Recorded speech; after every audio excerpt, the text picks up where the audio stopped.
Nesse vídeo, vamos discutir a relação entre risco e retorno nos investimentos.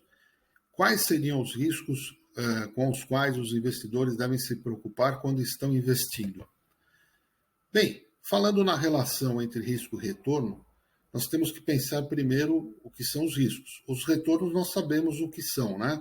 São os ganhos que nós obtemos quando estamos investindo em algum ativo, em algum título.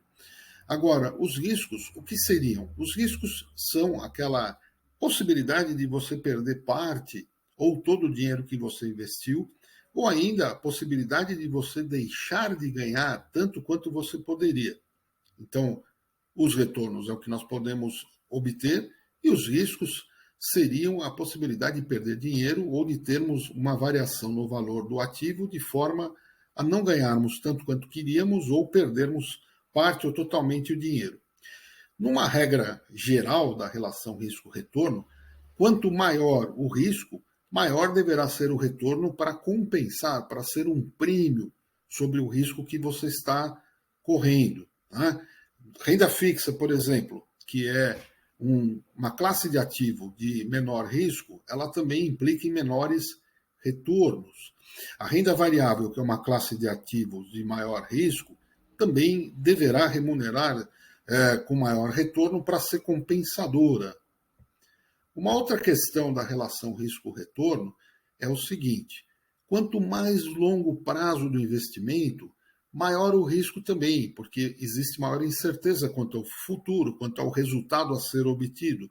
Muitos fatores podem ser alterados com o passar do tempo, levando a uma situação de futuro não tão adequado, não tão boa quanto você havia imaginado. Então, quanto mais longo o prazo do investimento, maior deverá ser o retorno. Existem, portanto, CDBs, letras, que sendo mais longos, os prazos deverão ter um retorno maior para o investidor. Um outro aspecto a ser considerado é da onde vêm os riscos. Bem, primeiro vamos discutir o seguinte: qual é a referência de risco zero no mercado brasileiro? A referência de risco zero no mercado brasileiro são os títulos do Tesouro, da dívida brasileira, sendo o de menor risco aqueles baseados em Selic, né? O pós-fixado Selic. E qual é a referência de risco zero do. Portanto, no mercado internacional, a referência de risco zero são os títulos do Tesouro Americano, principalmente os de menor prazo, até 5 anos. Eles são a referência de risco mínimo. Né? Como estamos considerando a relação de risco-retorno, nós temos que lembrar do seguinte: o retorno a ser considerado, o ganho a ser obtido, deve ser o retorno líquido, aquele que nós já estamos descontando as taxas, as comissões, os impostos que devem ser pagos sobre o valor que será recebido como remuneração pelo investimento. Devemos ainda levar em consideração o efeito da inflação. Então, o retorno líquido deverá ser maior do que o valor da inflação no período para que nós tenhamos um ganho real. Bom, lembre-se então de algumas regras simples. O maior retorno deverá implicar no maior risco. Se você tem um ativo de maior retorno que tem menor risco do que um ativo de menor retorno, alguma coisa está errada. Fique esperto e preste atenção. Uma outra coisa que você tem que lembrar é o prazo de liquidação. O prazo de vencimento do investimento. Isso por si só não é um risco, mas ele pode se tornar um problema para você, pode se tornar um risco se você não considerar a sua necessidade com o prazo de liquidação.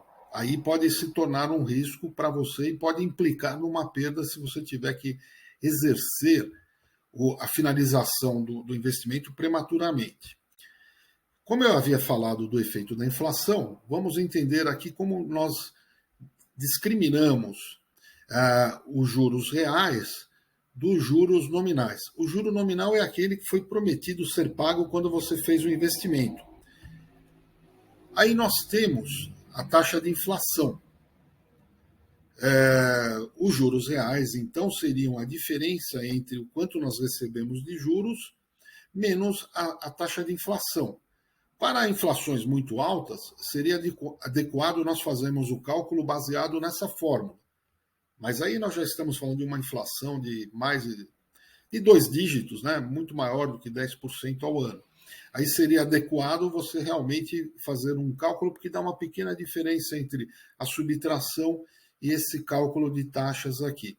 Mas a regra é, o que você realmente está ganhando seria os juros líquidos nominais menos a taxa de inflação. Esse é o seu ganho, o seu juro real que está sendo recebido. Considere isso quando você for planejar o seu investimento. Bom, vamos discutir um pouquinho a origem dos riscos que impactam os investimentos. Os riscos, normalmente, eles estão associados ao tipo de ativo, ou à instituição emissora, ou ao meio ambiente, o mercado financeiro como um todo, o mercado local ou o mercado global, né?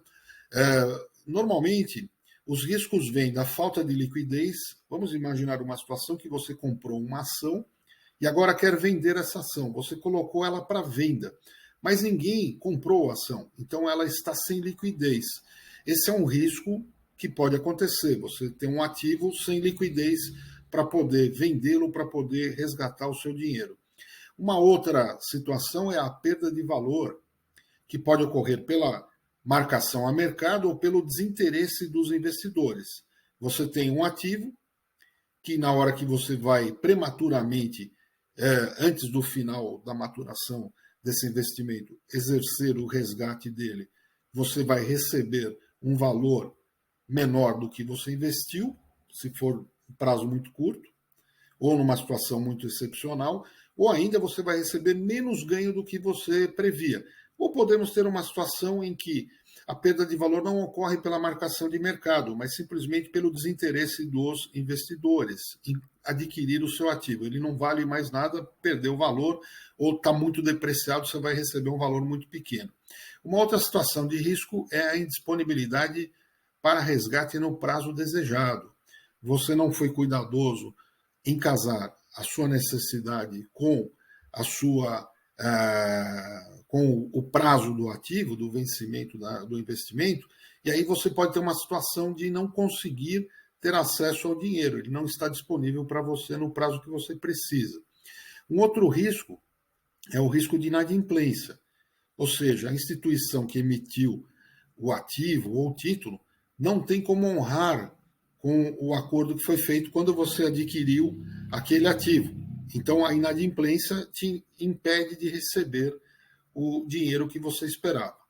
Bom, temos que levar em consideração também que os riscos se dividem em duas classes: os riscos sistêmicos e os riscos não sistêmicos.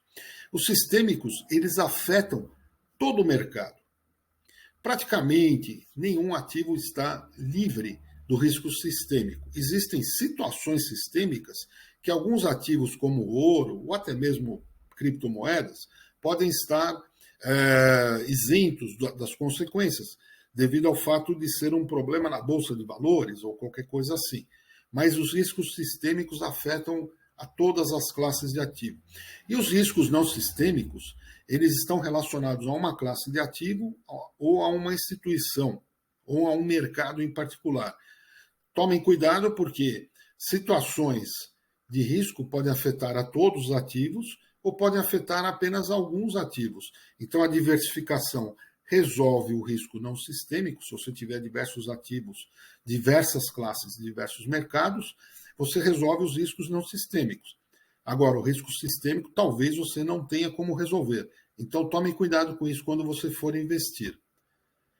Se você gostou desse vídeo, nos dê seu like, compartilhe o vídeo e assine o nosso canal.